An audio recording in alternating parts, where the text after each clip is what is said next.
Lorsque Dieu créa l'homme, il le fit à la ressemblance de Dieu. Amen. Amen. Donc le seul être que Dieu a créé parmi tous les êtres qui a la ressemblance de Dieu, c'est l'homme. Est-ce que c'est clair? Amen. Voilà. Et Adam, et il créa l'homme et la femme. Verset 2, il créa l'homme et la femme. Il les bénit et il les appela d'un nom d'homme. Lorsqu'il fut créé, voilà pourquoi vous remarquez qu'on appelle l'homme en général, que ce soit femme, que ce soit homme, on les appelle hommes. Amen. Parce que c'est lui-même Dieu qui a commencé à les appeler. Il créa l'homme et la femme. Il les bénit et il les appela du nom d'homme lorsqu'il fut créé.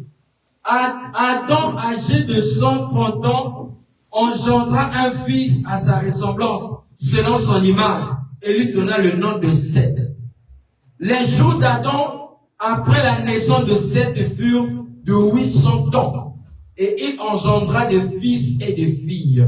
Vous voyez, dans la Bible, il y a eu des gens qui ont fait 800 ans, d'autres même 900 ans. Mais aujourd'hui, là, vous avez pu trouver ça. Les jours d'Adam, après la naissance de Seth, furent de 800 ans. Il engendra des fils et des filles. Tous les jours qu'Adam vécut furent de 930 ans et qu'il mourut. Donc notre père Adam, il a vécu sur la terre pendant plus de 930 ans. Amen. 930 ans. Il engendra des fils et des filles. Tous les jours qu'Adam vécut furent de 930 ans puis il mourut. Seth âgé de 150 ans engendra Enoch. Seth vécut après la naissance d'Enoch. 800 ans, 807 ans. Il engendra des fils et des filles. Tous les jours de Seth furent de 912 ans, puis il mourut.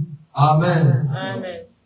On va prendre Genèse 6.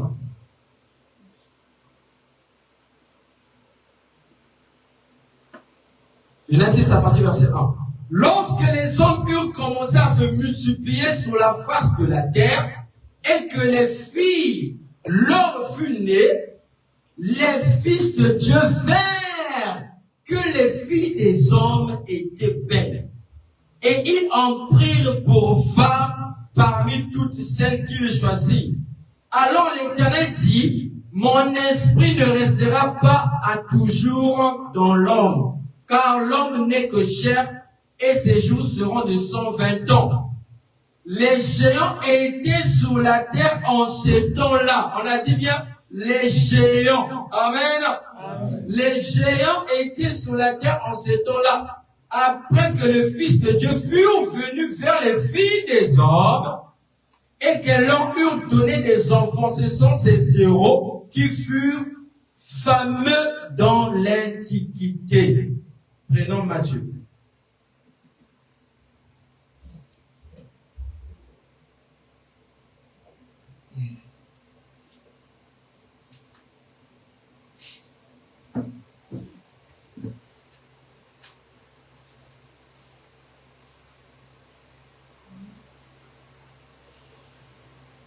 Voilà.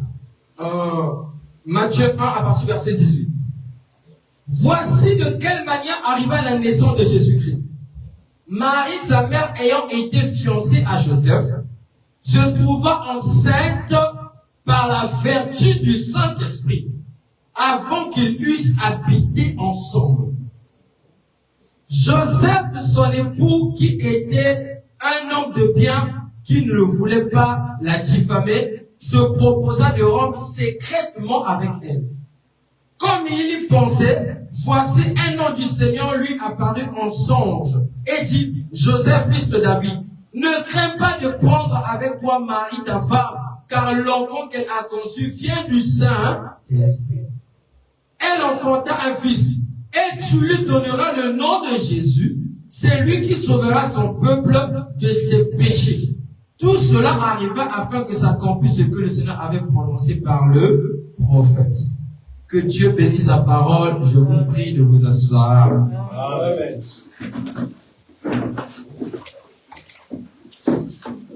Amen. Amen. Amen. Amen. Que le Seigneur soit béni. Alors, avant de commencer ce matin, j'espère que vous vous sentez bien. Amen. Ah ouais, parce qu'on est dans la maison du Seigneur. Vous savez, peu importe comment est-ce que tu vas t'inquiéter. Moi, je me dis, quelqu'un qui s'inquiète de la vie, quelqu'un qui s'inquiète de son futur, de son avenir, c'est quelqu'un qui n'a pas confiance en son Dieu. Amen. Amen.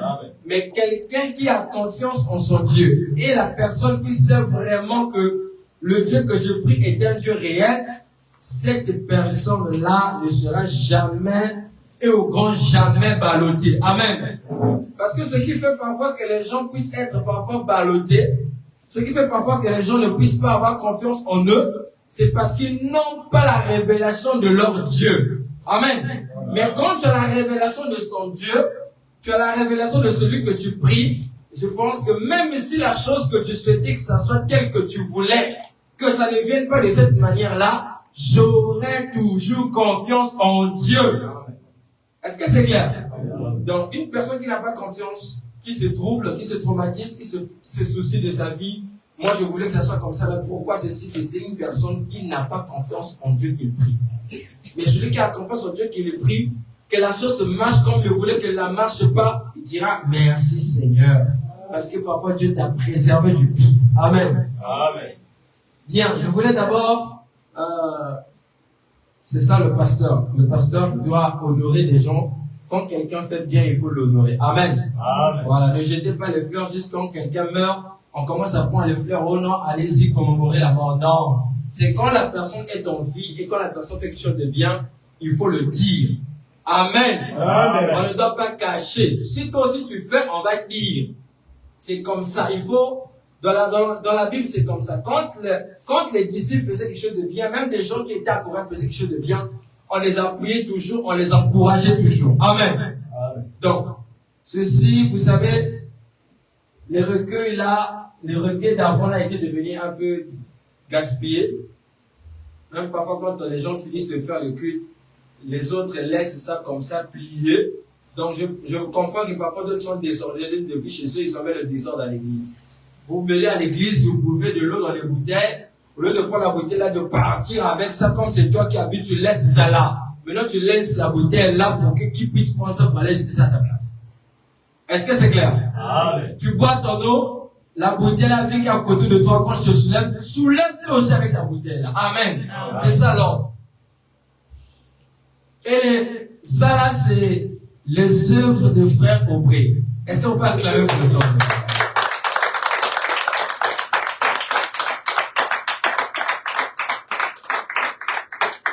C'est moi qui a voulu que le logo là puisse être comme ça parce que quand tu m'as proposé ça, j'ai dit que non, c'est ça, c'était plus beau. Et c'est beau, non? Amen. Ouais, c'est beau, c'est propre, c'est clair. Donc là, au moins, Tabernacle 32 victoires. Voilà, ça c'est le recueil de chants. Et vous utilisez ça soigneusement. Pas que vous utilisez, vous ouvrez. C'est comme quelqu'un a mangé la nourriture, donc tu sens que même la soupe tout autour de la... Non! Vous avez utilisé, vous finissez, fermez bien. C'est les choses de Dieu. Fermez bien, vous déposez. Amen. Amen. C'est pas vous de laisser ça en désordre comme ça, vous faites ça, après, vous laissez parfois la page comme ça, puis ça va vite se gaspiller. Est-ce que c'est clair? Amen. Voilà, donc c'est ça. Donc il faut que la chose puisse être correcte. Que le Seigneur bénisse le frère Aubry. Amen. Amen. Et le frère Aubry aussi a fait un don à l'église. Il a fait un don d'écran plasma qu'on va payer bientôt. Est-ce qu'on va pas claquer pour lui?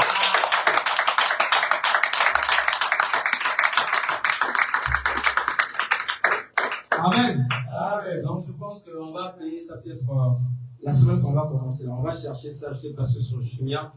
On va déposer ça, c'est le monument de frère Aubry. Amen. Amen. Voilà, dans l'église, chaque chose en a un souvenir. Amen. La montre là-bas, c'est la sœur Profina. On va là-bas, la clé là-bas, c'est le frère Lucas. On vient ici, là, c'est la sœur Trésor. Amen. Amen. Donc, chaque chose qui est dans l'église a le souvenir de quelqu'un. Et c'est même ça. Amen, amen. Amen. Voilà. Maintenant, pour ceux-là aussi qu'on n'a pas cité le nom, ça ne veut pas dire que non, vous, on vous considère pas, on vous considère. Vous aussi, si vous voulez qu'on puisse parler de vous, impactez. Amen. Et dites-moi même. Amen. Oh non, moi, j'aime pas qu'on puisse parler. Non, mais si tu n'aimes pas qu'on puisse parler, toi aussi, il faut faire qu'on parle de toi. Pourquoi tu veux pas qu'on puisse parler? Toi aussi, tu faut faire. Amen, amen. Amen. C'est ça la parole du Seigneur. Donc, que le Seigneur bénisse tout le monde, pas simplement ceux qui ont fait, même ceux qui n'ont pas encore fait, que Dieu vous bénisse afin de faire. Amen. Que Dieu vous bénisse abondamment, Dieu vous aide, Dieu vous donne toutes les possibilités qu'il faut, afin que vous puissiez savoir les marques dans le service du Seigneur. Amen. Amen. Voilà. Que le Seigneur soit béni. Amen. Je sais, moi personnellement, je vois la motivation de tout le monde. C'est vrai que je fais parfois exprès de ne pas voir, mais je vois. Mais pour l'instant, je ne vais pas d'abord parler. Que Dieu vous bénisse. Amen. Dis à ton frère, que le Seigneur te bénisse. Que Dieu te bénisse, mon frère. Que Dieu te bénisse, mon frère. Dieu te bénisse, ma soeur. Que le Seigneur te bénisse. Amen. Amen. Bien. Je veux commencer un thème aujourd'hui qu'on va aborder tout le mois de mars. Vous savez, une personne qui ne connaît pas la parole de Dieu, c'est comme je pourrais dire, c'est comme un analphabète, c'est quelqu'un qui n'a jamais été à l'école, non? Hein, c'est ça, non? Mais un illettré, c'est quelqu'un qui a été à l'école, mais qui ne sait pas même écrire son nom. C'est ça, non? Est-ce que c'est ça ou pas? Oui. C'est un prophète dit, frère, oui. C'est le contraire. Donc, un analphabète, c'est une personne qui a été à l'école, qui ne sait pas lire. Maintenant, un illettré, voilà. Un illettré, c'est celui qui connaît absolument rien. Voilà. Donc, une personne qui n'a pas la connaissance dans la parole, elle est comme, ou bien il est comme un illettré. Spirituel. Donc, même une personne, la Bible, il ne connaît pas. On dit Jésus, c'est qui? Il ne connaît pas. On dit Jésus est né où? Il est né, on dirait en Irak. Hein? Donc, il n'est même pas sûr de là où est né le Dieu qu'il adore. Amen. Voilà pourquoi il faudrait que le pasteur ne soit pas trop pressé. Mais cette année, vraiment, on va étudier beaucoup de choses parce que le temps est arrivé pour moi vraiment de rentrer profondément dans l'enseignement. Amen. Il faudra qu'on enseigne les enfants de Dieu pour que les enfants de Dieu comprennent la doctrine du message, les principes, les points du message, les différentes caractéristiques du message. Amen. Pour que ça vous aide quand vous êtes devant d'autres frères et d'autres sortes de messages, partager la parole, même quand ils parlent de la rédemption, toi tu ne bois pas. Amen. Voilà, quand on te dit je bois de l'eau, tu ne bois pas. Toi je te retrouve parce que ce qu'on dit là c'est la vérité. Donc aujourd'hui on va parler de mon thème s'intitule Jésus et ses origines. Amen. Amen. Parce que le thème là c'est une suite. Parce que après ça, on parlera de la divinité de Jésus-Christ. On parlera du nom de la rédemption. On va montrer un peu que Jésus-Christ, il est Père, Fils, Saint-Esprit. Mais à quel moment on l'appelait Père? À quel moment on l'appelait Fils? À quel moment on l'appelait Saint-Esprit? Et c'est par quel nom qu'on est sauvé? Vous comprenez? Amen. On va voir tout ça étape par étape. Amen. Maintenant, celui qui fout l'église, en tout cas, il va seulement écouter une partie. Il n'écoutera pas toute la partie. Et si je ne pose la question, Jésus c'est qui? Christ c'est qui? Il ne connaît pas. Oh, mais Jésus c'est Jésus-Christ? Non! C'est une grave erreur. Jésus c'est qui? Christ c'est qui? Tu ne connais pas. Amen. Amen. Mais oh non, moi, je me suis baptisé à longtemps, j'ai même une carte de baptême. Moi, là où je suis là, je servais à côté de monsieur l'abbé. Oui, tu servais, mais tu ne connais pas la parole. Parce que la Bible déclare que quand la parole de Dieu viendra, la connaissance augmentera. Amen. Jésus et ses origines. Donc, on vient de lire ici dans le livre de Genèse, que je vais relire encore rapidement. Rapidement. Quand vous ne notez pas, ça veut dire que vous en avez. Le mercredi, j'aurai des questions avec vous. Et si je remarque que non, tu ne réponds pas, c'est toi qui vas répondre toutes les questions. Amen, amen. Amen. Voilà. Parce que quand on vient à l'église, c'est pour qu'on puisse apprendre. Pour qu'on puisse comprendre. Maintenant, quand tu donnes l'impression que tu connais, moi aussi, ça tombe et je vais attaquer pour que je te montre ce que tu connais là. Est-ce que c'est clair? Amen. Voilà. Genèse 5. Vous devez savoir ça qu'avant que je puisse arriver ici là, on va d'abord retourner dans l'Ancien Testament, dans le livre de Genèse. Genèse 1. Dans le livre de Genèse 1, Genèse 1, c'est même là où commence la Bible. Donc, la couverture de la Bible ici. Genèse, c'est ici là. Vous voyez? C'est là où commence la Bible.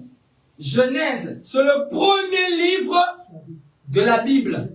Est-ce que vous comprenez? Amen. Le premier livre de la Bible, c'est Genèse. Ça, on pose la question, c'est là, quel est le premier livre du Nouveau Testament? Premier livre du Nouveau Testament. Dernier livre du Nouveau Testament. Dernier livre de l'Ancien Testament. Oh, les autres me regardent ici. Acclamez pour vous-même, c'est bien. Les autres ont fermé les coudes. Ah, le pasteur regarde seulement là-bas, il n'a pas regardé ici, là. C'est bien de connaître la parole. Amen, amen. Parce que vous pouvez lire une Bible, mais vous ne connaissez même pas ni la tête ni la queue de cette Bible-là. C'est bizarre. Alors, dans le livre de Genèse, on nous parle de Adam et Ève. Voilà. Genèse, au commencement, Dieu créait les cieux et la terre. La terre était en forme et vide, et il y avait des ténèbres sur la surface de la Bible. Et l'Esprit de Dieu se mouvait au-dessus des eaux. Donc, quand au commencement, Dieu créait les cieux et la terre, il n'y avait rien sur la terre. Il n'y avait pas, oh non, il y avait un Mangué, oh, il y avait Quelle Avenue, oh, il y avait Wakam, oh, il y avait Brioche Dorée. Ça n'existait pas. Est-ce que vous comprenez? Donc, au commencement, Dieu créait les cieux et la terre.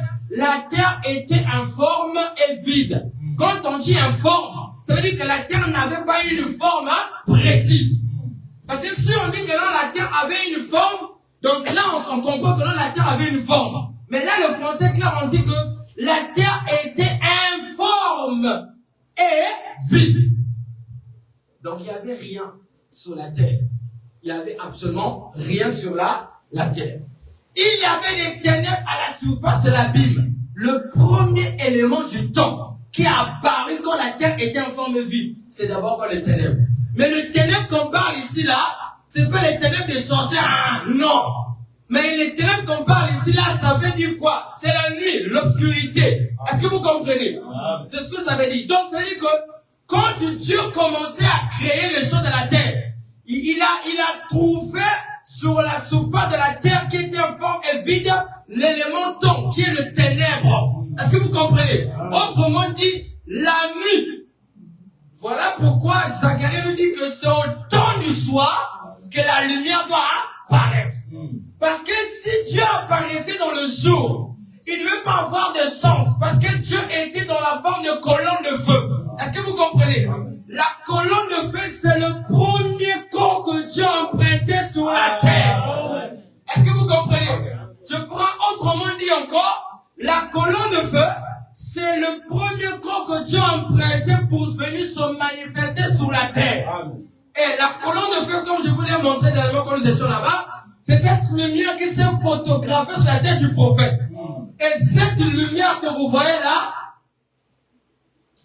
cette lumière que vous voyez ici, ce n'est pas Photoshop comme je dis, mais c'est l'onction de Dieu. Amen. Amen. Et si on va plus loin, la colonne de feu, ce n'est pas Dieu, mais la colonne de feu, c'est le vêtement. Amen. Est-ce qu'il y a un comprend là? La colonne de feu, c'est pas Dieu, mais la colonne de feu, c'est le vêtement de Dieu. Amen. Voilà pourquoi, comme il est Dieu, il a bordé un vêtement, le vêtement aussi devient Dieu. Amen. Voilà pourquoi la femme qui coulait de perte de sang n'avait pas besoin de toucher ce qui était dans la colonne de feu. Il avait simplement besoin de toucher le bord du vêtement. Amen, amen. Le fait de toucher le bord du vêtement, la perte de sang s'est arrêtée. Amen. Alors dites-moi amen ici. Amen. La colonne de feu, c'est pas Dieu. Mais la colonne de feu est le vêtement de Dieu. C'est le premier vêtement que Dieu a emprunté pour se manifester sur la terre. Amen. Est-ce que vous comprenez? Alors, il dit ici, la terre était en forme vide, il y avait des ténèbres à la surface de l'abîme. Et l'Esprit de Dieu se mouvait au-dessus des eaux. L'Esprit de Dieu qui se mouvait au-dessus des eaux avec quelle forme? Amen, amen. Amen, amen. Amen. L'Esprit de Dieu se mouvait au-dessus des eaux. Attention. On a d'abord parlé que la terre était en forme vide. Après, on dit encore que l'Esprit de Dieu se mouvait au-dessus des eaux. Donc là, on comprend que la terre qui était en forme vide était composée en même temps du sable et l'eau. Voilà pourquoi vous remarquez, les premiers éléments que vous avez sur la terre, il y en avait l'eau partout sur la terre. Amen. Et si vous rentrez étymologiquement parlant dans l'histoire du monde, vous allez voir que la séparation de l'Amérique, la séparation de l'Afrique et la séparation de l'Europe, de l'Asie, je pourrais dire, c'est la transformation des tectoniques. Est-ce que vous comprenez ça? Amen. Donc, les tectoniques, je pense que ceux qui n'ont pas fait les cours de SVT en terminale savent qu'on parle de la tectonique des plaques. Donc, la tectonique des plaques, c'est la séparation des plaques. Amen, amen. Parce qu'à l'époque, l'Afrique et l'Amérique étaient collées. Est-ce que vous comprenez? Amen. Si vous regardez dans l'ancien cas, vous allez voir que l'Afrique et l'Amérique étaient collées. Maintenant, quand il y a eu les changements des dispensations, des transformations des plaques, c'est ce qui a fait que l'Amérique puisse s'éloigner et l'Afrique puisse venir. Voilà pourquoi quand vous allez remarquer, quand vous regardez la carte du monde, vous allez voir qu'on monte la carte du monde, mais parfois entre deux continents, parfois il y a une île. Est-ce que vous comprenez? Parfois entre deux continents, là-bas il y a une île. Parfois dans tel pays, il y a une île. Avant c'était les mêmes pays. Vous comprenez? Mais il y a eu tectonique de plaques. Donc il y a eu frottement et ça s'est désintégré. Et voilà les vides là. Et ça qui fait qu'on puisse séparer maintenant l'Afrique. On puisse séparer l'Europe, l'Asie, ainsi de suite. Amen. Amen. Et si on rentre profondément. Bon, là je vais toucher ça après. Continuons d'abord ici. Donc la terre était en forme vide. Et il y avait des ténèbres à la surface de la ville. Et l'Esprit de Dieu se mouvait au-dessus des eaux. Donc l'eau existait. Voilà pourquoi partout où vous allez voir que là où il y a eu un territoire, la première des choses qui a existé là-bas, c'est l'eau. Amen, amen. Mais moi, je me pose la question. Oh, mais comment est-ce que l'eau va exister autant que l'eau est un élément comme la matière? Parce que là, Dieu n'avait pas encore commencé à créer. Amen, amen. Oh, que Jean nous dit dans le livre de Jean 1, au commencement était là, et la parole était avec Dieu, et Dieu était là, parce que la parole était la lumière des hommes. Parce que si on dit que l'eau existait, ça veut dire que l'eau n'avait pas été créée par Dieu, mais pourtant c'est Dieu qui avait prononcé la parole de tout ce qui existe sur la terre. Moi j'aimerais que vous suivez ici. Suivez très très bien. Amen, amen. La terre était en forme vide. Et il y avait les ténèbres à la surface de la ville. Et l'Esprit de Dieu se mouvait au-dessus des eaux. On comprend pas. Il y avait les ténèbres à la surface de la ville. Ok, c'était la nuit et tout. Il y avait le ténèbre, c'était un temps. Ok. Après, la terre était en forme vide. Mais après, l'Esprit de Dieu se mouvait au-dessus des eaux. Les eaux là, c'est quoi? Yes. Bon, si c'est l'eau, si c'est la mer. Bon, finalement, donc, la mer existait avant Dieu. Ou comment? Qui a créé ça? Parce que tout ce qui existe, c'est Dieu qui a créé ça. Est-ce que vous comprenez?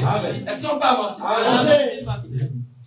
Verset 3. Dieu dit que la lumière soit. Et la lumière fut. Amen, amen. Amen. L'esprit est comme un vent qui souffle. Est-ce que vous comprenez? Amen. Si l'Esprit de Dieu rentre ici, personne ne peut voir l'Esprit, mais quelqu'un peut sentir. Amen. Est-ce que c'est bon? Personne ne peut voir l'Esprit, mais quelqu'un peut sentir. Voilà pourquoi quand tu pries, il y a parfois des chants de pluie qui sont sur ton corps. Tu sens la présence d'un esprit. Donc l'Esprit de Dieu se mouvait au-dessus des eaux. Mais l'Esprit de Dieu se mouvait au-dessus des eaux, mais il cherchait encore à habiter pour faire bien. L'Esprit de Dieu se mouvait au-dessus des eaux. Il cherchait encore à habiter. Voilà pourquoi il était là, il mouvait. Donc il est en train d'errer par-ci, par-là, à chercher dans quel corps qu'il va rentrer pour commencer le ministère de la création. Et il dit ici, la terre était en forme vide, il y avait des ténèbres à la surface de la ville. Et l'Esprit de Dieu se mouvait au-dessus des eaux. Dieu dit, que la lumière soit. Et la lumière fut. Amen, amen. Donc la première des choses que Dieu a prononcées, c'était quoi? La lumière. Vous comprenez? Amen. Et c'est dans cette lumière-là que Dieu est rentré. Amen. Donc Dieu dit que la lumière soit. L'Esprit a parlé. Que la lumière soit. La lumière fut. Et dans cette lumière-là, qu'il est rentré pour créer tout ce que vous voyez sur la terre. Voilà pourquoi vous allez remarquer. Amen.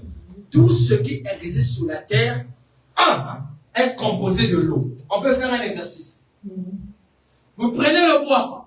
Quand on coupe un bois, et quand même le bois est planté, c'est pas où dans les forêts, allez-y couper le bois. Vous allez sentir que le bois a l'eau. Amen. Amen. Amen. L'être humain a l'eau. Vous comprenez? Amen. Tout ce que vous voyez sur la terre qui vit a un composant d'eau. Parce qu'au commencement, l'Esprit de Dieu se mouvait au-dessus de... Or que l'eau, c'est le type de la parole de Dieu existait même avant que d'autres choses existent. Et laissez-moi vous dire que même la terre a été subdivisée par les eaux. Pourquoi je le dis? Quand vous partez, est-ce que vous savez qu'à l'époque, même Wakam ici avait l'eau? Il y a eu, allez-y faire des recherches. Quand vous partez vers la plage, vous allez voir que là, il y a des grosses pierres. Les pierres là, à l'époque, ne se faisaient pas voir. Les pierres là, à l'époque, étaient dans l'eau. Vous comprenez? Au fur et à mesure que la mer est en train de s'éloigner, et tout ce qui est dans la mer est en train de... Et chaque fois là, vous allez voir l'eau dessus, il y a toujours la terre en bas. Amen, amen. La terre là, c'est le sable. Voilà pourquoi Dieu avait dit que Dieu créait l'homme à la poussière de la poussière du sable. Est-ce que vous comprenez? Donc, l'eau est toujours au-dessus, et la terre est toujours en bas. Dans dessous. Est-ce que vous comprenez? Amen. Et ça a toujours été comme ça. Même si vous prenez de l'eau et vous mettez vous mettez l'eau et vous prenez le sable va rester, va sous-nager, après il va descendre en bas. Est-ce que vous comprenez? Amen. Parce que le sable a existé parce qu'il y a l'eau qui a existé. Amen. Et on va plus loin. Le frère Lucas avait dit ça ici dernièrement. La terre le sol que vous voyez là, le sable existait comment? C'est une décomposition des roches. Les roches qui ont duré des années et des années, qui se décomposent et qui créent le sable que vous voyez aujourd'hui. Donc tout ce que nous voyons aujourd'hui sort des eaux. Rien ne sort sans l'eau. Voilà pourquoi on dit que l'eau c'est la vie. Achetez-le. Est-ce que c'est clair? Amen. Dieu vit que la lumière était bonne. Donc, quand Dieu dit que la lumière soit, la lumière fut. Donc, il a dit que la lumière soit, la lumière apparut. Et Dieu vit que la lumière était bonne. Donc, ça dit que Dieu a vu que cette sensation de lumière-là, elle est bonne. Il a apprécié ce qu'il a prononcé. Et Dieu sépara la lumière avec les ténèbres. Est-ce que vous comprenez? Donc, Dieu sépara la lumière avec les, avant que Dieu puisse créer tout ce qui restait là. La chose que Dieu d'abord a créée, c'est d'abord le temps. Il a d'abord créé le jour qui est la lumière. Il a créé la nuit qui est le ténèbre. Est-ce que vous comprenez? Voilà. Parce que Dieu voulait d'abord séparer le temps avant d'abord de mettre les choses sur la terre. Donc il a d'abord subdivisé le jour et il a subdivisé la nuit. Est-ce que vous comprenez? Dieu appelait la lumière jour. Voilà pourquoi dans l'Apocalypse on dit que lors du jour de la voix du 7e ange. Mais on va arriver là-bas plus tard. Dieu vit que la lumière était bonne. Et Dieu sépare la lumière avec des ténèbres. Dieu appelait la lumière jour. Et il appelait les ténèbres nuit. Ainsi, il y eut un soir et il y eut un matin. Ce fut le premier jour. Donc, le premier jour de la manifestation de la puissance de Dieu sur la terre de la création, la première des choses qui apparaît, c'est quoi? C'est la lumière. Malgré que le ténèbre existait sur la terre, mais Dieu n'avait pas dit que non, ce fut le premier jour. Pour que ça puisse être le premier jour, il fallait que Dieu puisse subdiviser le temps. Est-ce que vous comprenez? Amen. Le temps en deux facettes. Donc un jour, midi, il y a la lumière, et aussi la nuit. Voilà pourquoi vous n'avez jamais compris comment est-ce que aujourd'hui c'est une journée, il n'y a pas la nuit. Mais dès qu'on arrive seulement vers 17h, 18h, le ténèbre là quitte où? Vous ne comprenez pas. Automatiquement, c'est le ténèbre qui remplit toute la terre. Vous allez dire, oh mais qu'est-ce qui se passe? C'est la loi de la nature qui est établie comme ça. Donc ça là, ça a commencé depuis Genèse. Voilà pourquoi quand vous voyez ça, ce n'est que la manifestation de ce que Dieu avait déjà dit dans le livre de Genèse. Amen. Parce que la nuit là, c'est pas les gens qui créent ça, ça vient naturellement. Ça veut dire que dès le commencement, c'était comme ça. Alors Dieu dit qu'il y ait une étendue, il dit que Dieu appelait la lumière jour et il appelait les ténèbres nuit. Ainsi, il y eut un soir, il y a un matin, ce fut le premier jour. Dieu dit qu'il y ait une étendue entre les eaux. Est-ce que quelqu'un veut dire amen à ça? Amen. Il dit que Dieu dit qu'il y ait une étendue entre les eaux, qu'elle sépare les eaux avec les eaux. Est-ce que vous comprenez? Il dit qu'il y ait une étendue entre les eaux. Donc là, c'est une substitution. Amen, amen. Amen. La substitution, c'est le fait de substituer quelque chose qui existe déjà. Amen, amen. Il dit que Dieu dit qu'il y a une étendue entre les eaux et qu'elle sépare les eaux d'avec les eaux. Écoutez, Dieu dit, verset 5. Et Dieu fit l'étendue. Il séparait les eaux qui sont en dessous de l'étendue d'avec les eaux qui sont au-dessus de l'étendue. Amen. Est-ce que vous comprenez? Amen. La création commence par l'eau. Amen. Est-ce que vous comprenez ici? Amen. Dieu dit que l'étendue, il sépara les eaux qui sont en dessous, en bas de l'étendue, avec les eaux qui sont au-dessus de l'étendue. Et cela vient ainsi. Dieu appela l'étendue ciel. Yes. Donc l'eau qui est au-dessus. Amen. Donc ce que vous voyez là, le ciel. Voilà pourquoi les scientifiques nous disent que non, les nuages que vous voyez là, c'est la vapeur, c'est de l'eau. Voilà pourquoi quand ces nuages-là se glissent, ça crée la pluie.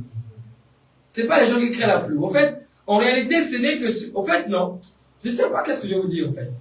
Ce que vous voyez au ciel, là, tout ce que vous voyez là, ce n'est qu'un type de ce qui est sur la terre. Amen. Est-ce que vous comprenez? Donc, les nuages que vous voyez là, oh non, quand nous sommes dans une saison de pluie, il pleut. Au fait, c'est quoi? C'est la vapeur de la terre, là, de la mer, là, qui monte là, et qui a formé toutes ces choses-là. Voilà pourquoi même on nous dit qu'on a même quand on chauffe de l'eau à 100 degrés Celsius, la vapeur là monte, la vers le ciel et ça crée des nuages. Donc ça c'est entre parenthèses. Mais à ce que je sais c'est que Dieu avait appelé l'étendue des eaux ciel. Amen, amen. Voilà. Dieu il sépara les eaux qui sont au-dessus de l'étendue en haut, avec les eaux qui sont au-dessus de l'étendue. Et ce fut ainsi. Dieu appela l'étendue ciel. Et il y eut un soir et il y eut matin, ce fut le second jour. Après avoir créé le temps, il a créé le jour et la nuit. Après, il crée le jour et la nuit. Second jour, il crée maintenant quoi? La terre et le ciel. Mais avant que le ciel puisse exister, qu'est-ce qui a existé? Les eaux. Amen, amen. Or que la terre était dans les eaux. Est-ce que vous comprenez? Amen. Voilà pourquoi Dieu a séparé les eaux et les eaux. Les eaux qui étaient en haut, ce sont ces eaux-là qui ont créé ce qu'on appelle le temps du ciel. Maintenant, les eaux qui étaient en bas, qu'est-ce qui s'est passé? Dieu appela l'étendue du ciel. Il fit ainsi, il lui assoit un matin, ce fut le second jour. Dieu dit que les eaux qui sont en dessous du ciel, les eaux qui sont en dessous du ciel, c'est quoi? Les eaux qui sont en dessous du ciel, c'est quoi? Hein? Les eaux qui sont en dessous du ciel là, c'est quoi? On va représenter ça par quoi? L'océan, la mer? Est-ce que vous comprenez? Voilà. Donc il dit que Dieu dit les eaux qui sont au-dessus du ciel se rassemblent. Non. Dieu appelle l'étendue du ciel. Il y eut un soir, hier matin, ce fut le second jour. Verset 9. Dieu dit, les eaux qui sont au-dessus du ciel se rassemblent en dessous, en bas, en dessous du ciel, se rassemblent en un seul lieu. Donc les eaux là devaient se rassembler en un seul lieu. Est-ce que vous comprenez? Amen. Il dit que les eaux qui sont au-dessus du ciel se rassemblent en un seul lieu et que le sec paraisse. Ce fut ainsi. Donc, les eaux qui étaient au-dessus du ciel, ça s'est rassemblé en un seul lieu. Amen. Amen. Et ensuite, ça a créé quoi? Le sec. Et regardez le sec, on appelle ça quoi ici? Et Dieu appela le sec terre. Amen. La terre que vous voyez là a été créée par l'eau. Amen. Est-ce que vous comprenez? La terre que nous pétinons chaque jour là a été créée par l'eau. La preuve en est quand on fait du fourrage, quand on va fourrer, on va jusqu'au fond là-bas, on va découvrir l'eau. Même la source de la terre, c'est l'eau. Amen, amen. Amen. Et si je vous cite la création du début jusqu'à la fin, vous allez remarquer que tout a été créé par l'eau. Amen. Mon frère, si tu n'as pas l'eau, tu ne peux pas le dire. Amen. L'eau, c'est la vie. Amen. Est-ce que vous comprenez? Amen. Donc, de la même manière que l'eau, c'est la vie, de la même manière aussi dans le spirituel aussi que la parole, c'est la vie. Amen. Parce que l'eau, c'est le type de la parole. Est-ce que c'est clair jusqu'à là? Amen. C'est bon, non? Amen. Alors, on continue. Il dit, Dieu appelait le sec terre, il appelait la main des eaux mer. Donc, je pourrais dire, les eaux qui sont restées en bas, en dessous, c'est subdivisé en deux parties. Il y a une partie qui s'est constellée, qui a formé le solide, donc ça a quitté ce qu'on appelle la solidification. L'état liquide à l'état solide. C'est ça, non? Voilà. Donc là, c'est la physique. La chimie plutôt. Donc ça a créé ça. Et ensuite, il y a encore une autre masse de eau qui était restée, ça qu'on appelle la mer. Puis Dieu dit que la terre produit. Il dit que Dieu appela le secteur et il appela la marque des eaux des mers. Et Dieu vit que cela était bon. Donc la mer, là, c'est même Dieu qui a appelé ça. Est-ce que vous comprenez? La mer que vous voyez là, c'est Dieu qui a créé ça. Mais ce qui est bizarre, c'est que jusqu'à aujourd'hui, on fait des recherches, on n'a jamais trouvé même la source de la mer. Où est-ce que la mer tire ses sources? Mais je vais vous informer une chose. Tout ce que Dieu a créé a une source. Amen. Est-ce que vous comprenez? La mer, les océans, tout ce que Dieu a créé a un début et une fin. Si la mer n'a plus de source, ça veut dire que la mer devient Dieu.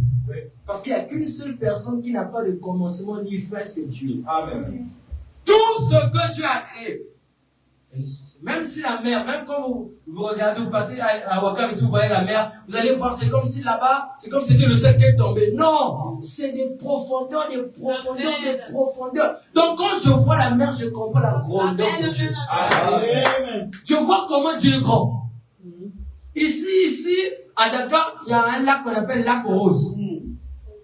Vous comprenez? Lac rose. Vous allez voir que l'eau de la couleur rose. Au pays là-bas, quand on part au nord du pays, il y a une eau, au village de Mati là-bas. C'est une eau verte. Tu vois vert comme la chemise de la chambre au final. L'eau, elle est verte. Vous comprenez? Il y a aussi certaines eaux qu'on appelle par exemple le fleuve Nil ou encore la mer rouge. Rouge! Est-ce que vous comprenez? Ça veut dire qu'il y a des couleurs des eaux par-ci, par-là. Tout ça, c'est la grandeur de Dieu. Quel est le colorant qu'on peut mettre dans l'eau qui va changer l'eau? Si ce n'est pas Dieu qui peut le faire. Voilà pourquoi si je n'arrive pas à voir Dieu dans la nature, toi tu as un problème. Est-ce que c'est clair? Dieu est partout. Il y a même de l'eau salée. Je sais pas, il y a un lac aussi, je sais que c'est là où c'est salé. Il y a même des gens qui exploitent le sel là-bas, le sel naturel. Oui. Tu vas à la mer là-bas, tu goûtes sur l'eau, donc tu sens que non, si c'était la nourriture, le sel est bien dosé. Dieu il est misérable. Il a bien dosé le sel dans la mer. Quand tu goûtes, tu sens que, même toi, tu sens que c'est droite. Il y a même des gens qui préparent même avec de l'eau de mer. Oui, il y a des gens qui préparent avec ça. Amen, amen. Maintenant, si tu es malade, tu sens que tu as beaucoup de plaies, va seulement tomber là. Avant de sortir là-bas, tu vas mourir. Tu vas crier, mais ça va te guérir parce qu'il y a beaucoup de sel. Amen. Amen. Le sel a de la saveur. Oh, mais c'est beau. La terre produisit de la vertu. Il dit, verset 11. Puis Dieu dit que la terre produit la vertu de l'herbe portant de la sémence, des arbres fruitiers. Il dit, puis Dieu dit quoi? Puis Dieu dit que la terre produisent de la verdure de l'herbe portant de la sémence, des arbres fruitiers, donnant du fruit, son leur espèce, ainsi de suite. Donc, tous les arbres, les plantes, toutes sortes de nature que vous connaissez sortent de la terre. C'est la terre qui a créé ça. Vous comprenez? C'est la terre qui a créé ça. Donc, la terre a créé les arbres, la mer a créé les poissons. Ça, c'est le mystère de Dieu. Donc, il a mis chaque être vivant selon son domaine. Il y a ceux-là qui sortent de la terre et il y a ceux-là qui sortent sur la terre. Est-ce que vous comprenez ce que j'ai dit? Il y a ceux-là qui sortent de la terre, ce sont les semences, mais il y a ceux-là qui sortent sur la terre, ce sont les hommes. Est-ce que vous comprenez? Alors il dit, il dit, un soir, il y a un matin, ce fut le 3e jour. Alors, après Dieu a commencé à fabriquer les étoiles, ainsi de suite. Allez-y lire à la maison, sinon je vais rester là, ça va prendre beaucoup de temps. Là, je vous ai montré. Après, Dieu avait créé, Genèse 2, verset 2. Allumez la clim si il fait trop chaud. Genèse 2, verset 1. Ainsi furent achevés les cieux et la terre et toute leur armée. Dieu acheva au 7e jour son œuvre et qu'il avait faite. Il se reposa au 7e jour de toute son œuvre qu'il avait faite. Dieu bénit le 7e jour et le sanctifia parce que ce jour se reposa dans toute son œuvre. Voici les jours des yeux de la terre quand ils furent. Après, Dieu maintenant commençait à créer l'homme. Verset 7. L'Éternel Dieu forma l'homme de la poussière de la terre. Il souffla dans ses narines. Amen, amen. L'Éternel Dieu forma l'homme de la poussière de la terre. Il souffla dans ses narines un souffle de vie. Et l'homme devint un être vivant. Donc, l'Éternel a formé l'homme avec quel élément? L'Éternel a formé l'homme avec la terre. Mais on a dit avec la poussière de la terre. précisément c'était de l'argile. Est-ce que vous comprenez? Et l'argile est toujours mélangée avec de l'eau. Est-ce que c'est clair? Voilà. Toutes les richesses qui se trouvent dans la terre, d'une partie, si vous prenez votre corps là, il y a un peu de pétrole dedans. Il y a un peu du potassium. Amen, amen. Vous aussi, on peut vous fourrer puis exploiter ça. Est-ce que vous comprenez? Donc là où vous êtes, là, vous avez ces composants-là. L'azote, le potassium, le fer, tout ça, vous en avez en vous. Parce que Dieu vous a tiré de la terre. Et la terre qu'il avait tiré, il y avait ces matières premières. Est-ce que vous comprenez? Donc là où tu es, matières premières. Amen. Et non pour être exploité par les hommes, mais pour Dans être le ciel. par le Saint-Esprit. Amen. Parce qu'en Afrique, il y a des matières premières que les gars exploitent pour se faire enrichir. Dieu a des matières premières dans les corps des hommes qui élèvent sa gloire.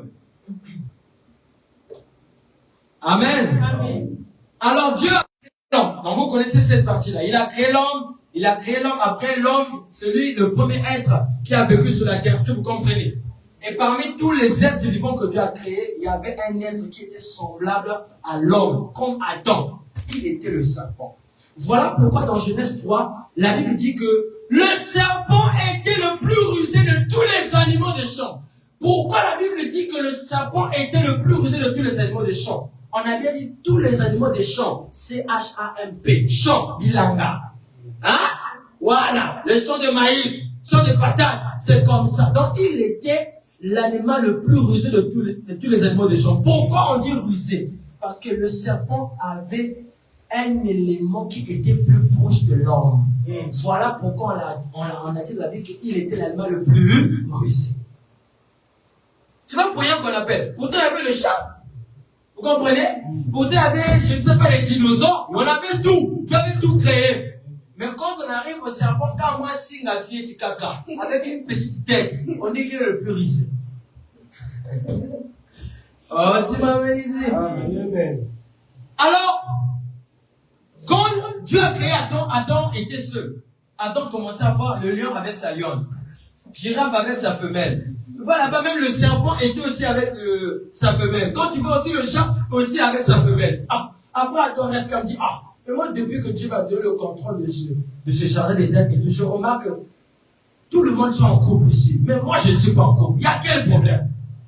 Alors là maintenant Adam dit,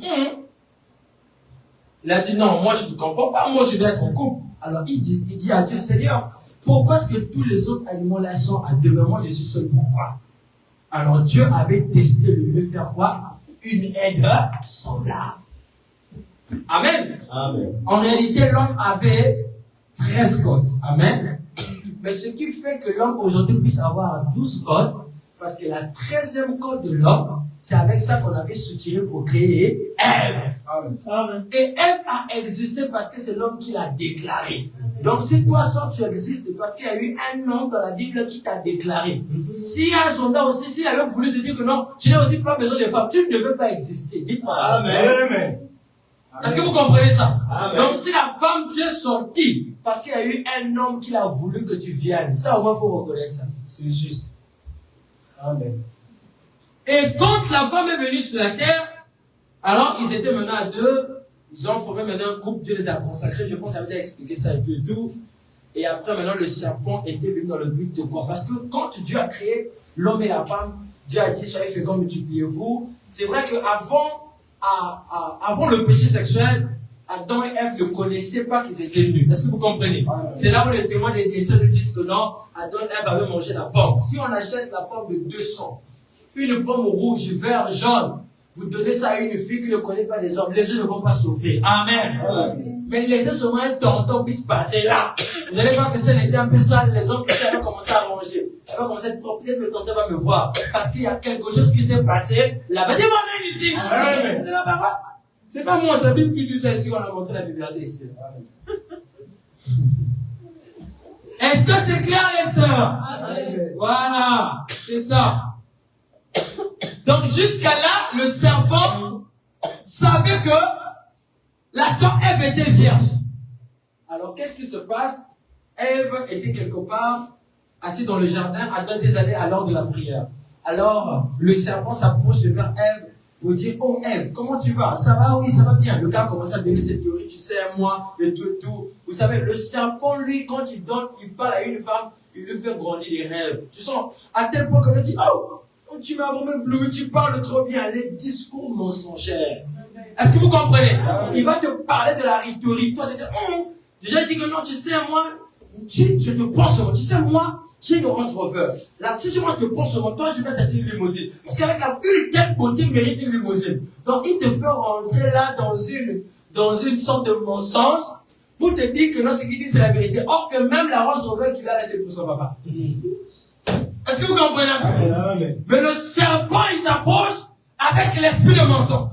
Notre maman Ève, la première mère de la terre, le premier père de la terre, c'est Adam. Est-ce que c'est clair? Amen. Le premier père de la terre, c'est Adam. La première mère de la terre, c'est Ève. Et la première mère de la terre est tombée, pas par son propre mari, elle est tombée par un autre mari. L'adultère a commencé depuis là-bas. Amen. Pourquoi? Parce que quoi? Peut-être que la sœur avait un mari qui prie beaucoup. Mais elle, peut-être, elle voulait un mari, peut-être que non, qui aime trop la vie et tout. Il est passé, il lui a dit les choses et ça a fait sauter la tête de la sœur. Alors, Ève, elle a écouté le discours de l'homme. L'homme lui a parlé. Après, à un certain moment, Ève a dit, en tout cas, tout ce que tu me dis là, en tout cas, je comprends qu'on dirait, tu as raison, hein. Dès qu'elle a seulement raisonné, elle est tombée. Vous comprenez? Pas le chimpanzé, mais il était au milieu du chimpanzé et l'homme. C'est là où le serpent se trouvait. Parce que le chimpanzé, il a un peu une apparence comme l'homme. Quand vous voyez le gorille dans la forêt avec des doigts comme un être humain, vous comprenez? Mais le serpent, il était au milieu là. Il n'était pas encore un reptile. Est-ce que vous comprenez? Amen. Le serpent est devenu un reptile par la malédiction. Amen. Et si on va plus loin, si vous voyez la forme du serpent, le serpent a une forme comme étant l'appareil génital d'un homme. C'est la malédiction qui a fait qu'il devienne comme ça. Amen. Est-ce que vous comprenez? Parce que quoi, c'est à travers ce péché qu'il est allé commettre et Dieu lui a maudit par rapport à ce péché-là. Amen. Le serpent ne rampait pas. Le serpent n'était pas comme non, mais le serpent, il était comme un être humain qui parlait. Voilà pourquoi on dit qu'il était rusé. Rusé veut dire quoi? Il était intelligent, mais une fausse intelligence. Qui devait être plus proche de l'homme.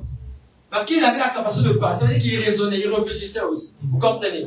Voilà. Mais là, dans ce temps-là, la soeur, elle ne veut pas dire que non, moi je ne te trouve pas beau, je ne trouve pas élégant. Parce que dans ce temps-là, la beauté, tout ça n'existait pas. Vous comprenez? Donc, quand c'est aujourd'hui qu'on commence à comprendre que non, oui, tu es bien habillé. Ça sont les choses qui existent. Parce qu'à l'époque, là, les gens étaient nus. Tu vas t'habiller comment? Est-ce que vous comprenez? Voilà. Mais c'est le péché qui a mené les habits.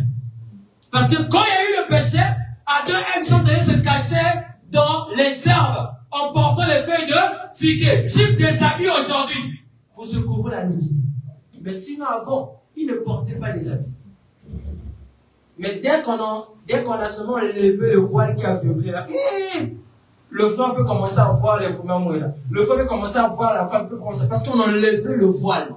Mais quand le voile n'était pas encore là, le frère ne voyait pas ça. Est-ce que vous comprenez? Amen. C'est l'enseignement, on doit dire tout. Hein? Amen. Donc, le serpent a fait tomber la femme. Ils n'avaient pas mangé la pomme, mais ils avaient commis l'acte sexuel. Est-ce que vous comprenez? Amen. Voilà. Adam a connu Ève, sa femme. Vous allez remarquer que je ne veux pas rentrer là. Si je lis tout le verset, on va finir ici à 15 heures. Donc, je sors de lire partie par partie. Puis quand vous rentrez à la maison, lisez tout le verset. Genèse 4. Adam connut Ève. Parce que quand Ève a été déshonorée, elle a senti que non, le plaisir était bon. La pomme était bonne. Elle est allée donner la pomme à qui? À son mari. Et le mari a dit, parce que si le mari refusait, Dieu devait frapper la femme et la femme ne devait plus exister. Est-ce que vous comprenez? Mais si Dieu a puni la femme, c'était à cause de l'amour qu'il avait pour son Adam. Parce qu'Adam était son fils. Voilà pourquoi Dieu n'avait pas frappé là. Parce que la personne qui avait mené le péché dans le jardin, c'était Ève. Amen. Parce que si Ève refusait, le péché ne rentrait pas. Mais c'est le péché qui rentrait, parce qu'Ève avait accepté les propositions du serpent. Mais comme Dieu est amour, il a dit, il a appelé un homme, il a aussi appelé sa femme. Si Dieu frappe sa femme, il faut aussi le frapper. Pour l'amour qu'il avait, il ne pouvait pas faire ça. Voilà pourquoi même quand Elohim est venu visiter Abraham, Sarah là-bas, il est en train de mentir dans la cousine en Vounaga. Il ment. Mais Abraham dit que non, Seigneur, elle n'a pas menti. Dieu savait qu'elle avait menti. Oui. Mais comme c'était la femme d'Abraham, Abraham c'était le fils de Dieu, Dieu ne veut pas frapper Sarah. Amen, amen. Amen. C'est ça. Voilà pourquoi. Maintenant, Adam a eu, attention, Ève, quand elle est tombée avec le serpent, je sais pas, c'est le serpent que ça a été traversé. Parce que quand Dieu a créé, il a créé le monde. Vous avez posé la question, mais pasteur, où sont sortis les sorciers? C'est là où je vais mettre maintenant les sorciers sont. Dites où? Parce que vous devez savoir, c'est quand la femme, elle était encore vierge, je ne sais pas comment le serpent avait senti que la femme là, elle était dans une période de menstruation, dans une mauvaise règle. Je ne comprends pas. Parce qu'il venait dans une période pour enceinte elle. Ah, acclame pour Jésus! Oh, acclame pour Jésus! Si tu as foi, tu vas descendre. Donc, le serpent, on a dit que non, il était l'animal le plus rusé. Donc, on a dit que pendant, depuis le temps qu'ils étaient dans le jardin, il était en train de guetter. Apparemment, la manière que je vois la femme, la position, rien dit. On dirait et tout. Est-ce que vous comprenez? Suivez ici, arrêtez la distinction. Il dit qu'à par rapport à la manière que je vois, par rapport à la manière que je vois, je remarque peut-être que il n'y a pas certaines malaises qu'elle a. Peut-être qu'il y a pas un problème qu'elle a. Est-ce que vous comprenez? Amen. Alors, j'ai dit, si tu as froid, tu changes de place. C'est clair. Est-ce que c'est clair? Amen. Voilà, tu changes de place, va t'asseoir là-bas. Moi, j'aime pas les quand j'enseigne, j'aime pas les bouger là.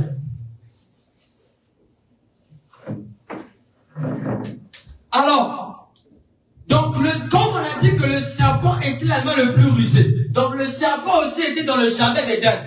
Il n'était pas loin, parce que Dieu avait créé tous les animaux et ils étaient dans le jardin d'Éden. Donc, le serpent aussi en faisait partie. Mais vu que le serpent, il avait certaines capacités comme l'homme. Il y a un oiseau qu'on appelle, je ne sais pas, l'hibou.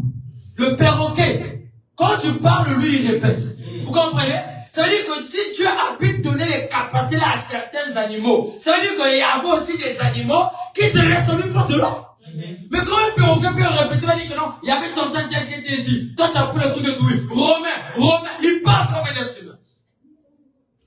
Donc le serpent, il était au milieu du chimpanzé et l'homme.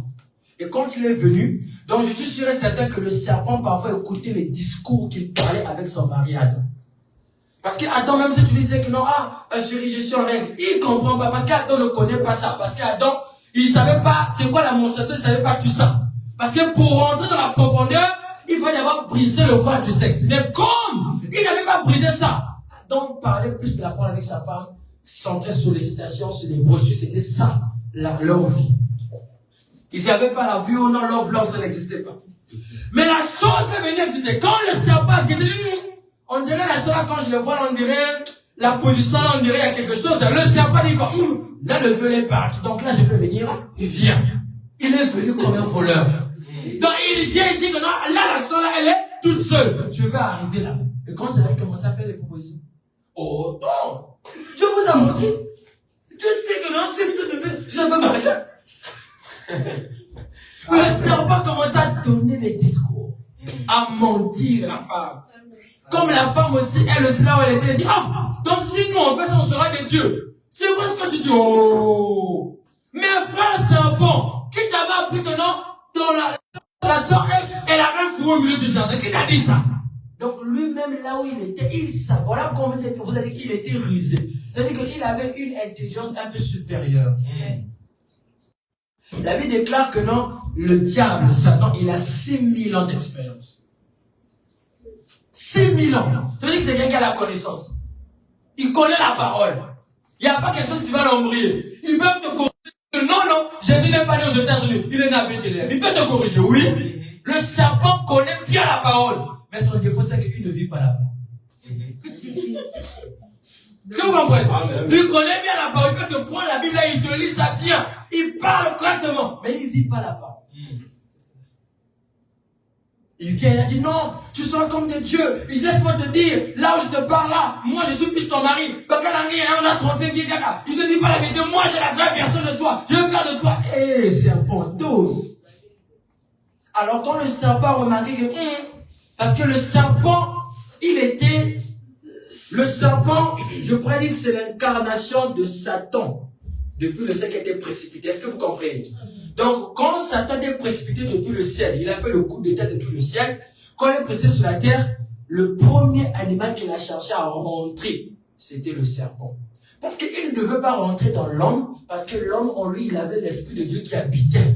Est-ce que vous comprenez? Il ne pouvait pas aussi rentrer dans la femme, parce que la femme aussi avait l'Esprit de Dieu qui habitait, parce que c'était la source de l'homme. Mais il a cherché un animal qui devait être à peu près l'homme, pour qu'il puisse faufiler là afin de créer sa descendance. Et la première personne qui est tombée avec Ève, c'était le serpent. Donc, Ève a eu 2 grossesses le même jour. Est-ce que c'est clair? Voilà pourquoi Caïn et Abel, c'était des jumeaux. Et l'aîné, c'était Caïn. Est-ce que vous comprenez? Abel était le petit frère.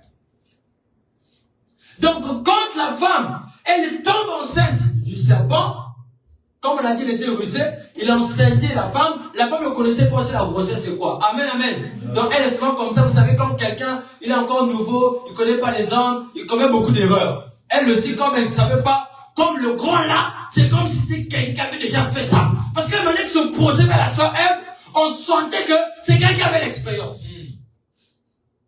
Et c'est les serpents d'aujourd'hui qu'on voit des grands frères là, qui troublent nos jeunes sœurs, ou qui nous amènent à l'école. Ils sont là de gauche à droite. Est-ce que c'est clair? Amen. Ça a commencé ici.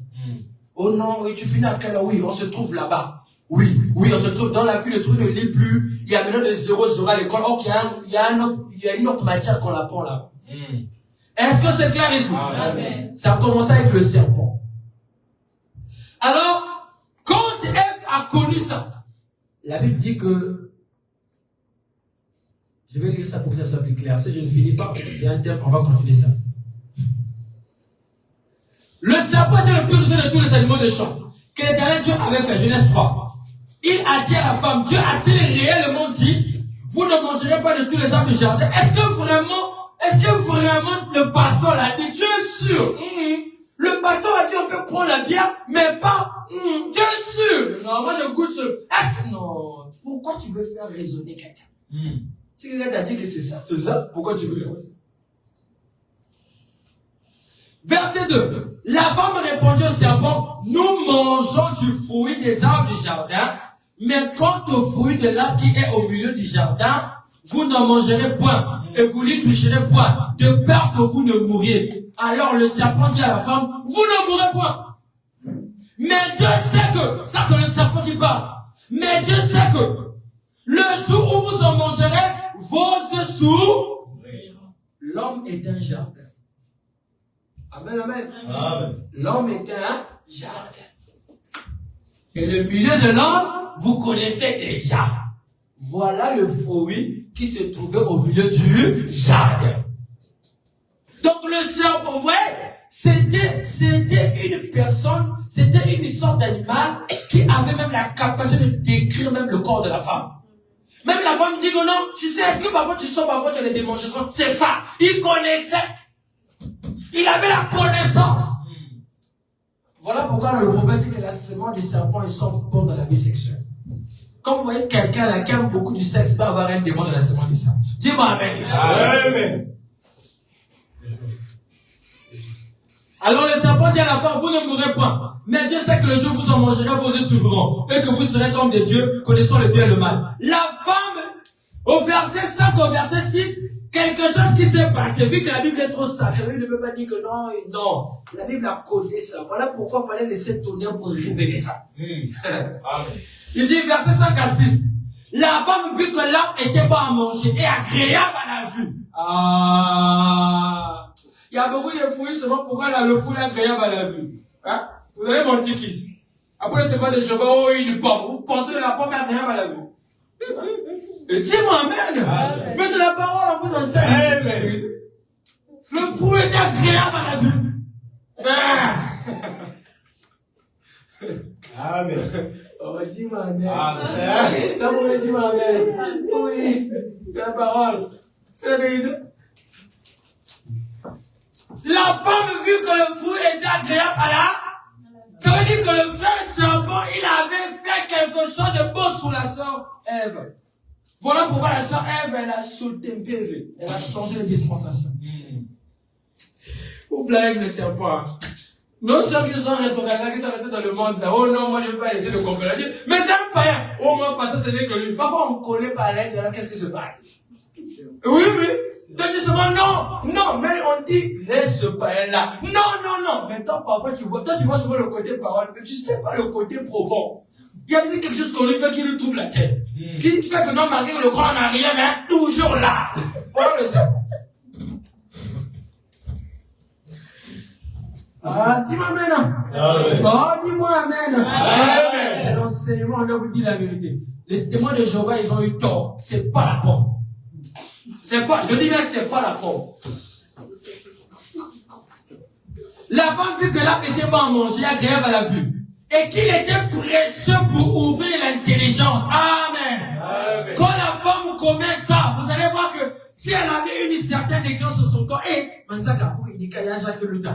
il faut arranger bien. Tu vas voir qu'elle va commencer à s'arranger. Parce que Yarisha est en train de passer là. Si elle se lavait devant les gens, elle va commencer à se laver à la douche. Parce qu'elle sait qu'il y a quelque chose qui s'est passé. Mais attention, le frère Ève est tombé avec la sœur Ève pendant que la sœur Ève était dans ses périodes de menstrues. Voilà pourquoi la sœur Ève était tombée enceinte du serpent. Parce que c'est même là où même je pourrais dire que c'est même là où l'entrée de la sémence du serpent dans la race humaine. Parce qu'à l'époque, les sorciers n'existaient pas. Vous comprenez?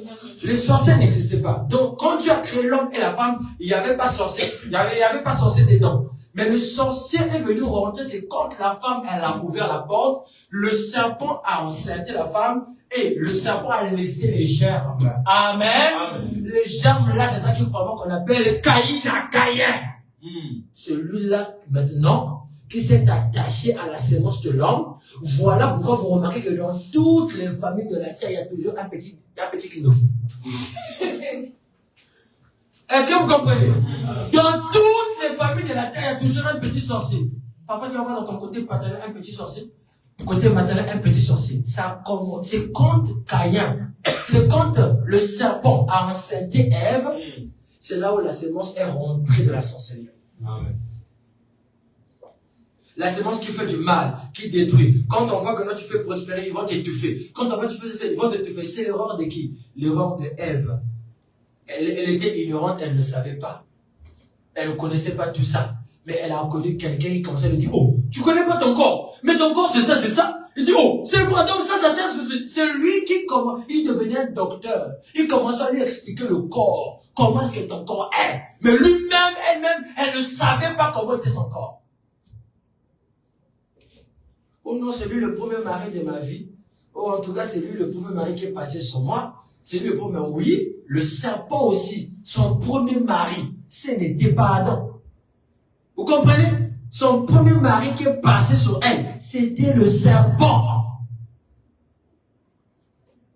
Donc, nous sommes une race des adultères. On est né dans un couple adultère. Depuis le commencement. Voilà pourquoi il fallait que Jésus vienne pour venir enlever cette saleté. Parce qu'on était dans cette vie d'adultère, là, c'était dans le péché. On ne devait pas prospérer. Est-ce que vous comprenez? Amen.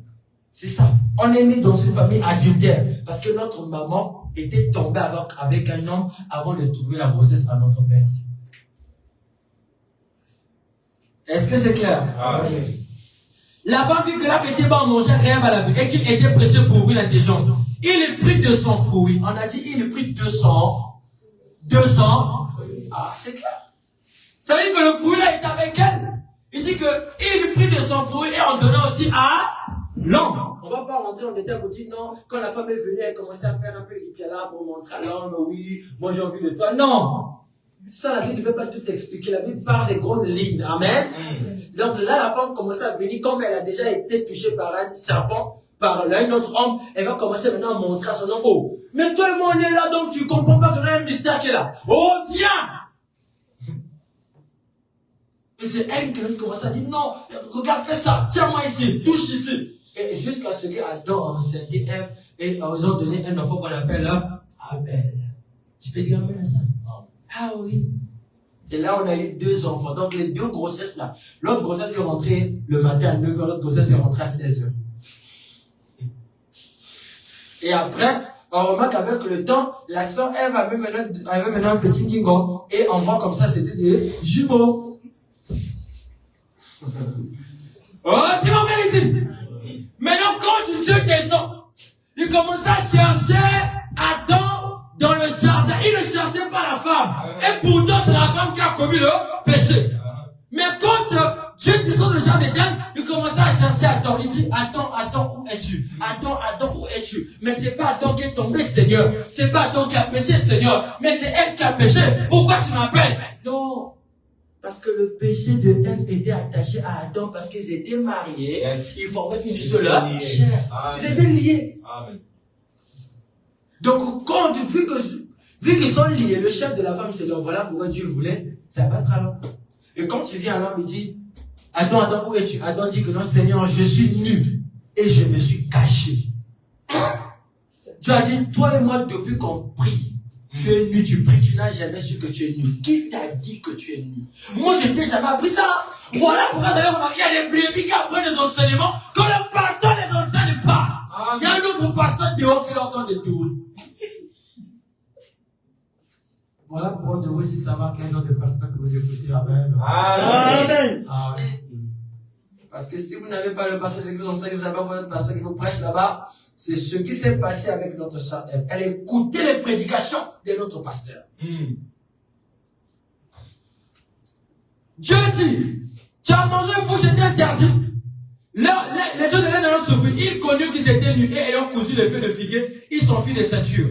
Alors ils ont entendu la voix de l'Éternel, Dieu qui parcourait le jardin vers le soir. Et l'homme et sa femme se cachèrent loin de la face de l'Éternel. Dieu dit au milieu des arbres du jardin. Mais l'Éternel Dieu appela l'homme et lui dit, où es-tu? Il répondit, j'ai entendu ta voix dans le jardin et j'ai eu peur parce que je suis nu.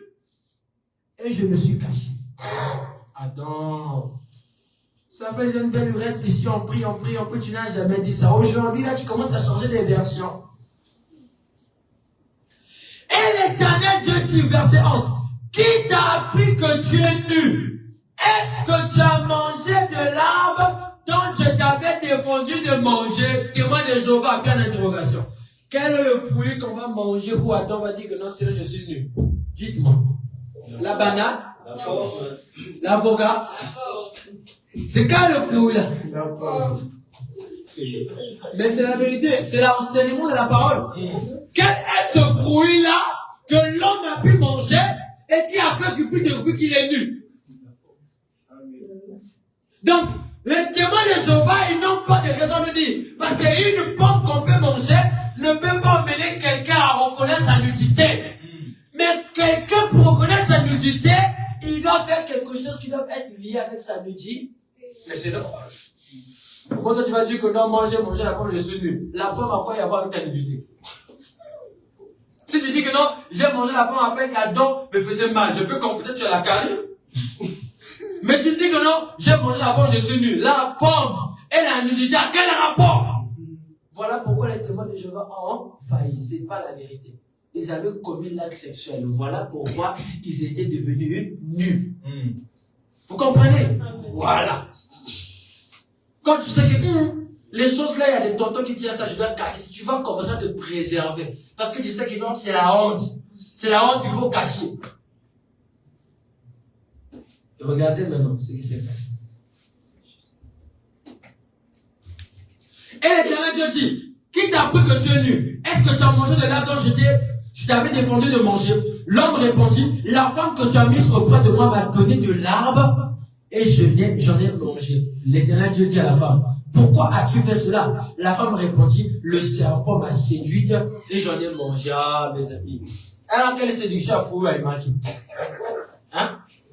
Ça, c'est quelle séduction d'un fouillé là qui va séduire la femme à tel point que non, la femme commence à dire non, le serpent m'a séduit. Non! C'est une séduction sexuelle, dites-moi même.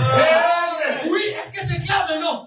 Ils n'ont pas mangé la pomme, mais ils ont commis l'acte sexuel. C'est clair ici? Vous lisez quoi? Vous lisez le roman? Vous lisez la Bible. C'est clair ici. Répétons ce que la Bible dit. Adam et Ève, ils n'ont pas mangé la pomme, mais ils ont commis l'acte sexuel. Mais que la Bible appelle en parabole sous forme de pomme. Est-ce que vous comprenez? Mais ce n'est pas la pomme. C'est un péché sexuel. C'est ce péché-là qui leur a montré leur nudité, et c'est ce péché-là qui était beau à voir. Parce que vous allez me dire que non, quand quelqu'un fait un rapport, il n'est pas beau à voir. On n'allez pas me dire ça. Vous tous, vous aimez ça. On a dit la vérité. Vous tous, vous aimez ça. Donc, ce que va te dire que non, c'est pas quelque chose de honteux. Est-ce que c'est pas la vérité, frère Boy? Amen. Ah oui. Est-ce que c'est clair? Amen. L'Éternel Dieu dit au serpent, puisque tu as fait cela, tu seras maudit entre tous tes bétails et entre les animaux des champs. Tu marcheras sur ton ventre. Vous voyez? Donc la personne là était debout. Mais dès que Dieu a dit que tu marcheras sur ton ventre, automatiquement il a fait quoi? Il a quitté l'état debout et est devenu l'état en bas. Il commençait à marcher sur son ventre. Voilà pourquoi vous avez remarqué que le serpent marche toujours sur son ventre. Et comme je vous l'ai dit, et il est aussi tendu comme l'appareil génital de l'homme. C'est le péché que Dieu a frappé sur lui. Donc la conséquence du péché même a changé même l'état de son corps.